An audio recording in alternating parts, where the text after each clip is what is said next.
What if I told you that Abraham Lincoln, the man who led the Union to its bloodiest victory, didn't actually hate the South? Weeks after his army had burned its way through the Confederacy, Lincoln walked unguarded into the fallen rebel capital, sat down at Jefferson Davis's own desk, and told a freed black man kneeling in front of him to stand up, because no man should kneel to another man. That's not what hatred looks like. And the gap between the Lincoln we think we know and the Lincoln who actually existed is the same confusion most people still carry today. Ask most Americans why Abraham Lincoln fought the Civil War, and you'll get some version of the same answer. He hated the South. He hated slaveholders. He wanted to punish the rebellion and remake the region in the North's image. It's the villain and hero version of the story, the one that fits neatly into 45 minutes of a high school history class, and it's almost entirely wrong. Lincoln did not go to war because he hated Southerners.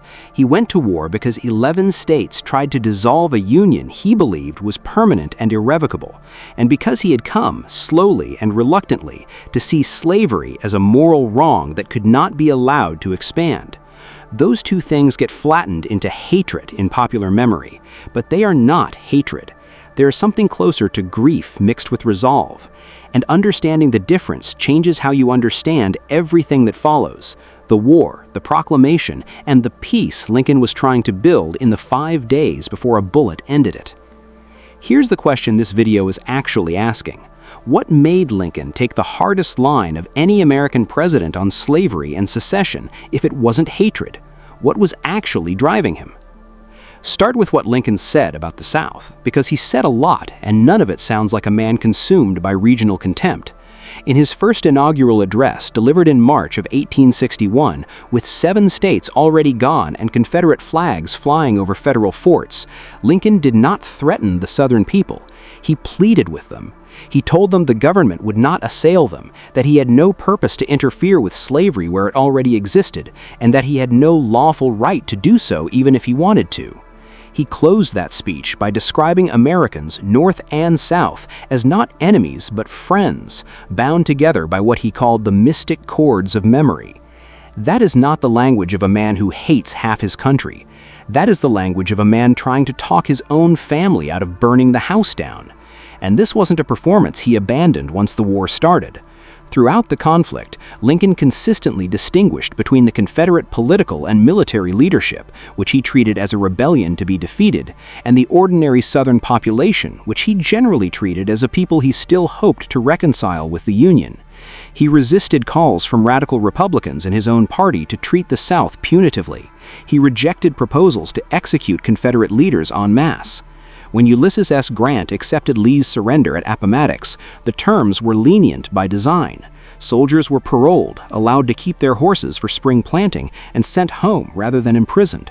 That leniency came directly from Lincoln's own instructions to his generals in the war's final weeks. A man driven by hatred does not hand his enemies a soft landing on his way out the door. So if it wasn't hatred, what was it? To answer that, you have to go back much further than the war, back to a version of Lincoln that doesn't fit the marble statue at all. Lincoln's political career began in Illinois in the 1830s, and for most of the next 2 decades, he was not an abolitionist by any modern definition of the word. He opposed slavery on moral grounds from early in his adult life. He called it, privately, a monstrous injustice. But he also believed the Constitution protected it where it already existed, and for years he was more cautious than confrontational about it. He served a single term in Congress in the late 1840s and left largely without national notice. By the early 50s, having lost a Senate bid and drifted out of active politics, Lincoln looked less like a future president and more like a competent regional lawyer with a talent for storytelling and a habit of losing elections. What pulled him back into politics wasn't slavery in the abstract. It was a single piece of legislation passed in 1854, the Kansas-Nebraska Act. Sponsored by Illinois Senator Stephen Douglas, the act opened new Western territories to settlement and let the people living there decide for themselves, through a process called popular sovereignty, whether to permit slavery. On paper, it sounded democratic. In practice, it repealed the Missouri Compromise line that had kept slavery out of those territories for over 3 decades, and it turned Kansas into a bloody battleground between pro-slavery and free state settlers almost overnight. Lincoln watched all of this and came to a conclusion that would define the rest of his political life. Slavery could not simply be tolerated as a regional peculiarity. If it was allowed to expand westward unchecked, it would become a national institution rather than a southern one, and the country's founding promise of liberty would be hollowed out from the inside. This is the moment Lincoln re-entered public life, and the language he used from this point forward is worth paying attention to because it tells you exactly what he was actually afraid of. In 1858, accepting the Illinois Republican nomination for Senate, Lincoln delivered what became known as the House Divided speech. He argued that the country could not permanently exist half slave and half free, that it would eventually become all one or all the other. That line gets quoted constantly, but people usually miss what Lincoln was actually warning about. He wasn't threatening to abolish slavery in the South by force. He was warning that the political momentum behind slavery's expansion, if left unchecked, would eventually nationalize it, that free states themselves could eventually be forced to accept it. His fear wasn't Southern slavery persisting, it was slavery becoming universal. Lincoln lost that Senate race to Douglas, but the campaign made him a national figure, largely because of the 7 debates the two men held across Illinois that summer and fall. In those debates, Lincoln drew a distinction that Southern political leaders understood perfectly, even if modern audiences sometimes miss it. He said repeatedly that he had no intention of interfering with slavery in the states where it already existed. What he opposed was its expansion into new territories. That distinction between tolerating an existing evil and refusing to let it grow was the entire foundation of Lincoln's pre-war position. It wasn't a plan to destroy the South's economy or way of life by federal force. It was a line in the sand about the future shape of the country. Then, in 1857, before those debates even happened, the Supreme Court handed down a decision that made Lincoln's fears feel urgent rather than theoretical. Dred Scott was an enslaved man who had sued for his freedom on the grounds that he'd lived for years in free territory.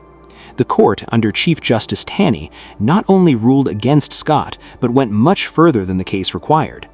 It declared that Black Americans, free or enslaved, could never be citizens of the United States, and that Congress had no constitutional authority to ban slavery in the federal territories at all. Lincoln saw this ruling as confirmation of exactly what he'd been warning about. If Congress couldn't restrict slavery in the territories, there was nothing stopping it from spreading across the entire western half of the continent. Worse, Lincoln suspected and said publicly that the next logical step in this legal reasoning could eventually be used to argue that no state could prohibit slavery within its own borders either. The nightmare wasn't a South that kept slavery. The nightmare was a country where slavery couldn't be legally stopped anywhere. The Lincoln-Douglas debates themselves are worth lingering on a moment longer because they reveal something about how Lincoln's opponents tried to paint him and how carefully he pushed back against that portrait even while running for office. Douglas repeatedly accused Lincoln of favoring full political and social equality between Black and white Americans, a charge designed to alienate Illinois voters who opposed slavery's expansion but were not by any measure racial egalitarians. Lincoln's responses on this point are uncomfortable to read from a modern vantage point. He explicitly denied favoring Black citizenship, jury service, or intermarriage in several of the debates, statements that don't fit the mythologized version of Lincoln as a proto-civil rights hero. But even within those denials, Lincoln held firm to one line he would not cross.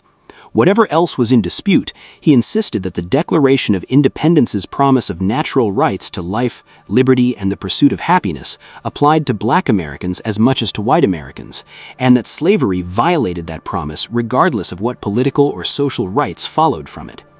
It's a messier, less flattering picture than the Marvel Monument version of Lincoln, and it matters here precisely because it undercuts the hatred narrative from a different angle. A man positioning himself, however imperfectly, as a moderate on race relative to his own party's abolitionist wing was not simultaneously nursing a personal vendetta against the South. His objection was structural and constitutional, not personal. By 1860, when Lincoln won the presidency as the Republican nominee, he had never set foot in a deep South state and would never receive a single electoral vote from one. Southern political leaders didn't wait to see what kind of president he would actually be. South Carolina seceded before Lincoln was even inaugurated, and by the time he took the oath of office in March 1861, 6 more states had followed. Read the secession declarations those states issued at the time. South Carolina's is the most direct, and you find they weren't citing Lincoln's personal animosity toward Southerners as their grievance. They were citing his party's opposition to slavery's expansion, and their fear that a Republican administration would eventually threaten the institution's long-term survival. The South seceded over what Lincoln represented politically, not because Lincoln himself had expressed hatred toward them. In many cases, secession happened before Lincoln had done anything at all as president, because the mere fact of his election was seen as an existential threat. This is the context for that first inaugural address, and it's why the speech reads the way it does. Lincoln was standing in front of a country that was already coming apart, addressing a Southern population that believed he intended to destroy their way of life, and he spent most of the speech trying to walk that fear back. He reaffirmed that he had no legal power and no personal intention to touch slavery where it existed. He argued using constitutional and historical reasoning that no state had the right to unilaterally leave the Union, that the United States as a political entity was intended to be perpetual. And he ended with that direct appeal to shared history and shared identity, framing North and South not as enemies, but as estranged family. It's one of the more remarkable documents in American political history, precisely because it was written by a man trying to prevent a war he clearly saw coming, using persuasion rather than threats. It didn't work. A month later, Confederate forces opened fire on Fort Sumter, and the war Lincoln had spent his inaugural address trying to avoid became unavoidable. But even then, his public framing of the conflict remained consistent. He wasn't fighting to conquer the South or to punish Southerners for existing. He was fighting, in his own words throughout the early years of the war, to preserve the Union, to prove that a democratic government could survive an armed rebellion against the results of a legitimate election. Slavery for the first 2 years of the war was officially a secondary issue in Lincoln's public rhetoric, even though it was the underlying cause of the conflict. His famous 1862 letter to newspaper editor Horace Greeley makes this explicit. Lincoln wrote that his paramount object was to save the Union, and that if he could save it without freeing any enslaved people, he would do that. And if he could save it by freeing all of them, he would do that too. Whichever course best preserved the Union was the one he'd take. That letter is often misread as evidence Lincoln didn't care about slavery at all. It's better understood as a description of his political strategy at a specific moment, because Lincoln was already, privately, drafting the document that would change everything. By the time he wrote to Greeley, Lincoln had already shown a draft of the Emancipation Proclamation to his cabinet and was waiting for a Union military victory significant enough to issue it without the move looking like an act of desperation. That victory came at Antietam in September 1862, the bloodiest single day in American military history. And 5 days later, Lincoln issued the preliminary proclamation, giving the Confederate States until January 1, 1863 to return to the Union or face the freeing of enslaved people in the territories still in rebellion. The Emancipation Proclamation is where Lincoln's actual motivations become impossible to misread. It's worth being precise about what the document did and didn't do, because that precision matters. It did not free enslaved people in the border states that had remained loyal to the Union, and it did not immediately free anyone in Confederate territory the Union didn't yet control. It applied only to areas still in rebellion, which is why critics at the time and since have pointed out its limited immediate legal reach. But its strategic and moral significance went far beyond its immediate legal text. It transformed the war's purpose. What had begun as a fight to preserve the Union now explicitly became a fight to end slavery in the rebelling states, and it opened the door for roughly 200,000 black soldiers, many of them formerly enslaved men, to serve in the Union Army and Navy before the war's end. Lincoln himself later said that without black soldiers, the war could not have been won as it was. None of this reads as an act of hatred towards Southern people. It reads as the culmination of a position Lincoln had been building since 1854. that slavery could not be allowed to persist and expand, that the Union had to be preserved as a functioning democracy, and that these two goals had become, by 1863, the same fight. Lincoln didn't set out in 1861 to end slavery through military proclamation. He arrived there because the logic of preserving the Union under wartime conditions, combined with his long-standing moral opposition to slavery's spread, made it the necessary next step. The war radicalized his available options faster than it radicalized his underlying beliefs. And this is where his actual attitude toward the Southern people becomes clearest, because you can watch it in real time as the war drags toward its end. Lincoln's Second Inaugural Address, delivered in March 1865, with Union victory only weeks away, is the single clearest window into how he understood the entire conflict. He didn't use the speech to celebrate an impending military triumph or to condemn the South as a section of traitors. He described slavery as an offense that both North and South bore responsibility for, since Northern commerce and Northern complicity had helped sustain it for 2.5 centuries. He suggested the war might be divine punishment shared by the whole nation, not a judgment falling on the South alone. And he closed with the phrase that would define his approach to peace, with malice toward none, with charity for all, urging the country to bind up its wounds and achieve a just and lasting peace among themselves and with all nations. That is not the language of a man who hated the people he had just spent 4 years fighting. It's the language of a man who saw the war as a shared national tragedy, who blamed an institution rather than a region, and who was already thinking about how to bring the South back into the Union without vengeance. Lincoln's plan for Reconstruction, what little of it he lived to implement, leaned toward leniency, toward quick reintegration of Confederate states rather than punitive military occupation. He never got the chance to carry that plan out. He was assassinated on April 14, 1865, 5 days after Lee's surrender, by a Confederate sympathizer who believed, wrongly, that killing Lincoln would somehow revive the Southern cause. The man who died believing Lincoln was the South's mortal enemy had, in a strange and bitter irony, killed one of the only major Northern political figures actively working to make the post-war peace gentle rather than harsh. So where does the Lincoln hated the South myth actually come from, if the historical record points so clearly in the other direction? Some of it comes from the sheer scale of the war itself.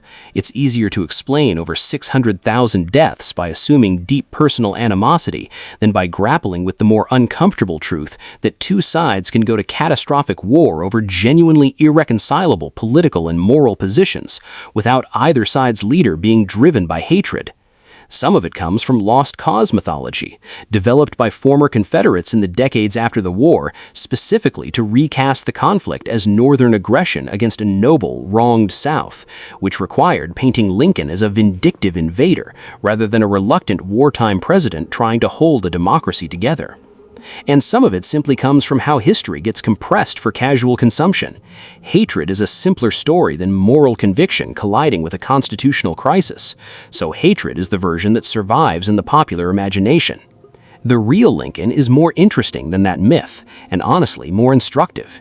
He was a man who spent most of his political career trying to avoid the very war he ended up leading.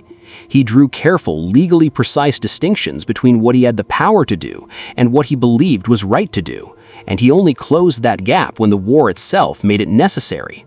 He opposed slavery on moral grounds for decades before he had the political or military opportunity to move against it, and when that opportunity came, at Antietam in 1862, he used it. And when the war was ending, he spent his final weeks alive talking not about punishing the South, but about binding the nation's wounds.